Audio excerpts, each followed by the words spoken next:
آج کے اس جدید دور میں ہم سب نا ایک عجیب سے خبط کا شکار ہیں۔ مطلب ہم یہ سمجھتے ہیں کہ اگر ہمارے پاس کافی ڈیٹا ہو، ایک بہترین قسم کی منصوبہ بندی ہو اور ہر ممکنہ خطرے کا ہم پہلے سے اندازہ لگا لیں تو ہم مستقبل کو نا 100% کنٹرول کر سکتے ہیں۔ بالکل۔ اور یہ ہم ایپس استعمال کرتے ہیں اور ٹائم مینجمنٹ کے کورسز کرتے ہیں۔ صحیح بات ہے، اور یہ وہم پال لیتے ہیں کہ زندگی کا سٹیئرنگ وہیل پوری طرح ہمارے ہاتھ میں ہے۔ لیکن ہوتا کیا ہے؟ یہ ایک بہت ہی بنیادی انسانی المیہ ہے۔ مطلب ہم ایک ایسی دنیا میں جی رہے ہیں جس نے ہمیں یہی سکھایا ہے نا کہ نتیجہ ہمیشہ آپ کی یا ہماری محنت کے بالکل برابر ہوتا ہے۔ بالکل، یعنی اگر الف اور بے کو ملایا تو جیم ہی بنے گا۔ ہاں، جیمی نکلنا چاہیے۔ لیکن جب ایسا نہیں ہوتا تو پھر کیا ہوتا ہے؟ پھر وہ ذہنی دباؤ اور انگزائٹی جنم لیتی ہے۔ ہم یہ ماننا ہی نہیں چاہتے کہ انسان کے اختیار کی بھی کوئی حد ہے۔ اور اسی حد کو مطلب اس سے جڑی جو ایک ذہنی کشمکش ہے نا، اس کو سمجھنے کے لیے آج کے اس گہرے جائزے میں ہم نے کچھ بہت اہم نوٹس اور مضامین سامنے رکھے ہیں۔ اور اس سارے مواد کے مرکز میں ایک قدیم اور بہت گہری حکمت پر مبنی متن موجود ہے۔ یہ سورہ یوسف کی آیت نمبر 67 ہے۔ بالکل، اور آج کی اس نشست کا جو مقصد ہے نا، وہ یہی سمجھنا ہے کہ کیا انسان کی عملی حکمت عملی، یعنی جو اس کی پریکٹیکل اسٹریٹجی ہے، اور دوسری طرف ایک اعلیٰ طاقت پر مکمل بھروسہ، کیا یہ دونوں آپس میں متصادم ہیں؟ ہاں، یہی تو ہمارا مین مشن ہے۔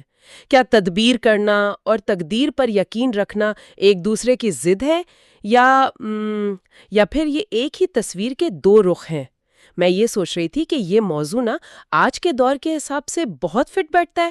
بہت زیادہ، کیونکہ اس موضوع کی سب سے دلچسپ بات یہ ہے کہ یہ صرف کوئی فلسفیانہ بحث نہیں ہے، یہ سیدھا ہماری روزمرہ کی زندگی اور ذہنی صحت پر اثر انداز ہوتا ہے۔ یہ قدیم متن ہمیں بتاتا ہے کہ اس انفارمیشن اوورلوڈ اور ہر چیز کو مائکرو مینج کرنے کے دباؤ میں کوئی بھی انسان اپنا ذہنی سکون کیسے بچا سکتا ہے۔ تو چلیے نا سیدھے اس متن کی گہرائی میں اترتے ہیں۔ اس آیت کا آغاز ایک بہت ہی غیر متوقع انداز میں ہوتا ہے۔ مطلب یہ کوئی صوفیانہ سی نصیحت نہیں ہے، بلکہ ایک باپ جو ایک نبی بھی ہے، وہ اپنے بیٹوں کو خالصتاً ایک عملی اور زمینی ہدایت دے رہے ہیں۔ ہاں، وہ کہتے ہیں نا کہ اے میرے بیٹوں، ایک ہی دروازے سے داخل نہ ہونا بلکہ مختلف دروازوں سے داخل ہونا۔ بالکل، اور یہ وہ وقت ہے جب وہ انہیں ایک اجنبی اور بڑے شہر مصر بھیج رہے ہیں۔ تو میں اگر اس پر غور کروں نا تو یہ تو خالصتاً رسک مینجمنٹ کی بات ہو رہی ہے، خطرات کا انتظام۔ صحیح کہہ رہی ہیں آپ۔ اگر اس منظر نامے کو ہم تھوڑا سا تاریخی پس منظر میں رکھ کر دیکھیں نا، ایک باپ اپنے جوان، طاقتور اور ایک جیسے دکھنے والے بیٹوں کے ایک بڑے گروہ کو ایک بڑی سلطنت کے دارالحکومت بھیج رہا ہے۔ ہاں، تو اگر وہ سب ایک ساتھ ایک ہی دروازے سے جاتے تو صاف ظاہر ہے کہ نظروں میں آ جاتے۔ بالکل، مقامی حکام ان پر کسی سازش کا شبہ کر سکتے تھے۔ تو باپ انہیں اندھے یقین کے ساتھ نہیں بھیج رہا کہ بس جاؤ اور خدا تمہارا حامی و ناصر ہو۔ وہ باقاعدہ ایک سیکیورٹی اسٹریٹجی دے رہا ہے۔ مجھے یہ چیز پرانے دور کی ان روایتی مثالوں سے کچھ مختلف لگتی ہے۔ مطلب اگر اس کو میں ایک مثال سے سمجھاؤں تو یہ ایسے ہی ہے جیسے کوئی ماہر جہاز ران سمندر میں جانے سے پہلے اپنے جہاز کو تیار کرتا ہے۔ بہت زبردست مثال ہے نا؟ وہ لکڑی کا انتخاب احتیاط سے کرتا ہے، ہواؤں کا رخ دیکھتا ہے۔ وہ صرف ایک تختے پر بیٹھ کر یہ امید تو نہیں کرتا کہ سمندر اس پر رحم کھائے گا۔ تو یہ جو مختلف دروازوں والی ہدایت ہے، یہ اسی بہترین جہاز کو بنانے کے مترادف ہے۔ بالکل، یعنی ظاہری اسباب کو ان کی آخری حد تک استعمال کرنا۔ اور یہ جو جہاز رانی والی مثال آپ نے دی نا، یہ اس تصور کی روح کو بالکل صحیح واضح کرتی ہے۔ ہمارے ہاں اکثر یہ ہوتا ہے کہ روحانیت کو عملی اقدامات کی ضد سمجھ لیا جاتا ہے۔ ہاں، لوگ سمجھتے ہیں کہ اگر خدا پر یقین ہے تو دنیاوی اسباب کی کیا پرواہ کرنی۔ بالکل یہی سوچ ہے، لیکن یہ متن اس مفروضے کو جڑ سے ختم کر دیتا ہے۔ مطلب اس قدیم حکمت کے مطابق تو روحانیت کا پہلا قدم ہی ظاہری اسباب کو اختیار کرنا اور ایک محتاط منصوبہ بندی کرنا ہے۔ یعنی احتیاط اور عقل کا استعمال بھروسے کے خلاف نہیں ہے؟ بالکل نہیں، بلکہ یہ تو اس کا بنیادی ستون ہے۔ اگر جہاز مضبوط نہیں بنایا نا تو آپ نے وہ پہلا قدم ہی نہیں اٹھایا جس پر بعد کی پوری عمارت کھڑی ہونی تھی۔ صحیح۔ اچھا، یہاں تک تو بات بہت منطقی لگتی ہے، مطلب ہر باشعور بندہ اس سے ایگری کرے گا. لیکن اور یہاں بات واقعی بہت دلچسپ اور تھوڑی سی چونکا دینے والی ہو جاتی ہے. وہ کیسے؟ اس فول پروف منصوبہ بندی کے فوراً بعد نا، اسی سانس میں وہ باپ ایک اور بات کہتا ہے. وہ کہتا ہے، اور میں اللہ کی طرف سے آنے والی کسی چیز کے مقابلے میں تمہارے کچھ کام نہیں آ سکتا. تقدیر کی بات. ہاں، ذرا 1 منٹ کے لیے ہم یہاں روکتے ہیں.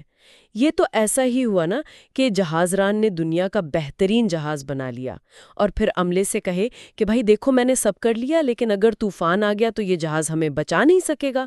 تو اگر تدبیر تقدیر کو ٹال ہی نہیں سکتی تو کیا یہ ایک عجیب سی بے بسی کا احساس نہیں دلاتی؟ بظاہر یہ بے بسی لگتی ہے ضرور، لیکن اگر اس کی گہرائی میں اترے نا تو یہ دراصل انسانی اختیار کی حدود کا ایک انتہائی حقیقت پسندانہ اعتراف ہے. مطلب اپنی لمیٹیشنز کو مان لینا. جی، یہ اس بات کا اقرار ہے کہ انسان کا کام شطرنج کی بہترین چال چلنا تو ضرور ہے، لیکن پورا بورڈ اور اس کے سارے اصول تو انسان کے کنٹرول میں نہیں ہے نا. بالکل، یہ تو ہے. جو لوگ صرف اور صرف اپنی تدبیر پر بھروسہ کرتے ہیں وہ اسی مغالطے میں رہتے ہیں کہ ان کا بنایا ہوا جہاز ہر طوفان کا مقابلہ کر سکتا ہے، اور جب طوفان جہاز کو غرق کرتا ہے تو وہ بندہ صرف معاشی طور پر نہیں بلکہ نفسیاتی اور جذباتی طور پر بھی تباہ ہو جاتا ہے. اوہ، یہ تو بہت گہری بات ہے. یعنی یہ متن اس نفسیاتی تباہی سے بچنے کی ایک طرح سے پیشگی تیاری کروا رہا ہے. بالکل یہی بات ہے. یہ بات تو آج کے دور کے ان لوگوں کے لیے بہت چبھنے والی ہو سکتی ہے جو میری طرح ہر چیز کی پلاننگ کرتے ہیں. مطلب ہم میں سے بہت سے لوگ یہ سوچتے ہیں کہ اگر میں نے صحیح ڈگری لے لی، اچھا انٹرویو دے دیا تو بس کامیابی میری ہو گئی. ہاں نا، ہم اسے ایک گارنٹی سمجھ لیتے ہیں. بالکل. لیکن یہ متن تو صاف کہہ رہا ہے کہ انسانی کوشش ضروری تو ہے، لیکن یہ ہر چیز پر قادر نہیں ہے. یہ کوئی ایسا جادو نہیں ہے کہ بس اب کچھ غلط ہو ہی نہیں سکتا. اسباب اور نتائج کے درمیان جو ایک خلا ہے، جو گیپ ہے، یہ سارا فلسفہ اسی پر کھڑا ہے. انسان اسباب کا پابند ہے لیکن وہ نتائج کا مالک نہیں ہے. نتائج کا مالک نہیں ہے. جب باپ نے کہا نا کہ وہ اللہ کی طرف سے آنے والی کسی چیز کے مقابلے میں کام نہیں آ سکتا، تو وہ دراصل اپنے بیٹوں کو اور خود کو اس نفسیاتی بوجھ سے آزاد کر رہا تھا کہ اگر کچھ غلط ہو گیا تو اس کا مطلب ہے کہ میری پلاننگ میں کوئی خامی تھی. صحیح صحیح. بعض اوقات آپ سب کچھ ٹھیک کرتے ہیں لیکن نتیجہ آپ کے حق میں نہیں آتا. بالکل، کیونکہ کائنات کے وسیع تر نظام میں اور بھی تو بہت سے عوامل کار فرما ہوتے ہیں نا، جن تک ہماری عقل کی رسائی ہی نہیں ہوتی. لیکن پھر تو یہاں پر ایک بہت ہی تنقیدی سوال پیدا ہوتا ہے. میں تھوڑا سا یہاں بحث کو چھیڑنا چاہوں گی. جی ضرور بتائیں. اگر حتمی فیصلہ پہلے سے طے ہے اور وہ صرف ایک اعلیٰ طاقت کے پاس ہے، جیسا کہ آیت کے اگلے حصے میں واضح بھی کیا گیا ہے کہ حکم تو صرف اللہ ہی کا ہے، تو اس سب کا اصل مطلب کیا ہے؟ مطلب کیا یہ نظریہ انسان کو سست اور بے عمل نہیں بنا دیتا؟ اگر ایک طالب علم سوچے کہ پاس یا فیل ہونا تو بس اوپر والے کے ہاتھ میں ہے، تو وہ پڑھائی کی زحمت ہی کیوں کرے؟ یہ ایک بہت ہی ویلڈ سوال ہے. کیا یہ آج کل کے دور میں محض ایک نفسیاتی دھوکہ یا کوپنگ میکینزم نہیں ہے کہ بھئی جب ہار گئے تو انا کو تسلی دینے کے لیے کہہ دیا کہ بس یہی قسمت تھی؟ یہ سب سے زیادہ پوچھا جانے والا سوال ہے. اس کو سمجھنے کے لیے ہمیں قسمت پرستی، جسے فیٹلزم کہتے ہیں، اور توکل، ان دونوں کے درمیان کا فرق سمجھنا ہوگا. اچھا، ان میں کیا فرق ہے؟ قسمت پرستی تو یہ ہے کہ طالب علم کتاب ہی نہ کھولے یا جہاز ران جہاز ہی نہ بنائے، یہ سوچ کر کہ جو ہونا ہے وہی ہوگا. یہ غفلت ہے، اور یہ متن کے اس پہلے حصے کی، یعنی مختلف دروازوں سے داخل ہونے کی بالکل کھلی خلاف ورزی ہے. صحیح، یعنی پلاننگ نہ کرنا تو ویسے ہی غلط ہے. بالکل، لیکن جو تصور اس متن میں پیش کیا گیا ہے نا، وہ قسمت پرستی نہیں ہے. وہ یہ ہے کہ طالب علم دن رات ایک کر کے پڑھیں، جہاز ران بہترین لکڑی تراشے، اور اس کے بعد جب امتحان دے دیا یا جہاز سمندر میں اتار دیا، تب وہ یہ تسلیم کرے کہ حکم صرف اللہ کا ہے. آہا، یعنی عمل سے پہلے مکمل ذمہ داری اور عمل کے بعد مکمل سرنڈر یا سرنڈر. 100% ایسے ہی ہے. اور اسے نفسیاتی دھوکہ یا کوپنگ میکانزم کہنا اس لیے بھی درست نہیں ہے کیونکہ یہ صرف ناکامی کے بعد کی تسلی نہیں ہے نا۔ تو اور کیا ہے؟ یہ کامیابی کے بعد پیدا ہونے والے تکبر کا بھی علاج ہے۔ مطلب جب انسان کا جہاز طوفان سے بچ نکلتا ہے نا، تو وہ یہ دعویٰ نہیں کرتا کہ یہ سب میری قابلیت کی وجہ سے ہوا۔ واہ، یہ پوائنٹ تو میں نے سوچا ہی نہیں تھا۔ بالکل، وہ مانتا ہے کہ ظاہری اسباب میں نے اختیار کیے، لیکن بچانے والا حتمی فیصلہ کسی اور کا تھا۔ یہ رویہ بندے کو ناکامی میں ٹوٹنے سے اور کامیابی میں مغرور ہونے سے بچاتا ہے۔ یہ واقعی حقیقت پسندی کی انتہا ہے۔ اس وضاحت نے مجھے واقعی ایک نیا زاویہ دیا ہے۔ ہم اکثر یہی سوچتے ہیں کہ سرنڈر کرنے کا مطلب ہار ماننا ہے۔ ہاں، عام طور پہ یہی سمجھا جاتا ہے۔ لیکن یہاں سرنڈر کرنے کا مطلب یہ ہے کہ اپنے حصے کا کام پوری دیانتداری سے کرنے کے بعد اس کے نتیجے کو زبردستی اپنے حق میں موڑنے کی ضد کو چھوڑ دیا جائے۔ بالکل درست کہا آپ نے۔ اور میرے خیال میں یہیں سے ہماری گفتگو اس عنوان کی طرف مڑتی ہے جو ہمارے آج کے مواد کا دوسرا اور شاید سب سے اہم حصہ ہے، یعنی توکل کی فضیلت۔ بالکل۔ کیونکہ آیت کا جو آخری حصہ ہے وہ اسی طرف لے جاتا ہے۔ اس میں کہا گیا ہے، اسی پر میں نے بھروسہ کیا اور بھروسہ کرنے والوں کو اسی پر بھروسہ کرنا چاہیے۔ اگر ہم اس چھوٹے سے جملے کی ساخت پر غور کریں نا، اس میں بھروسے یا توکل کا لفظ ایک ہی سانس میں 2 بار استعمال ہوا ہے۔ تاکید کی گئی ہے۔ بالکل، یہ اس بات کی تاکید ہے کہ یہ کوئی بس ضمنی سی یا سائیڈ پر پڑی ہوئی چیز نہیں ہے، بلکہ یہ پوری کی پوری انسانی جدوجہد کا مرکز اور اس کی آخری منزل ہے۔ لیکن توکل کے اس میکانزم کو تھوڑا اور باریک بینی سے سمجھنے کی ضرورت ہے۔ جیسا کہ ہم نے پہلے ڈسکس کیا، توکل کا مطلب ہاتھ پہ ہاتھ رکھ کے بیٹھنا تو بالکل نہیں ہے۔ بالکل نہیں۔ توکل تو ان مختلف دروازوں سے داخل ہونے والی جو ایک تھکا دینے والی تدبیر تھی، اس کے بعد شروع ہونے والا عمل ہے۔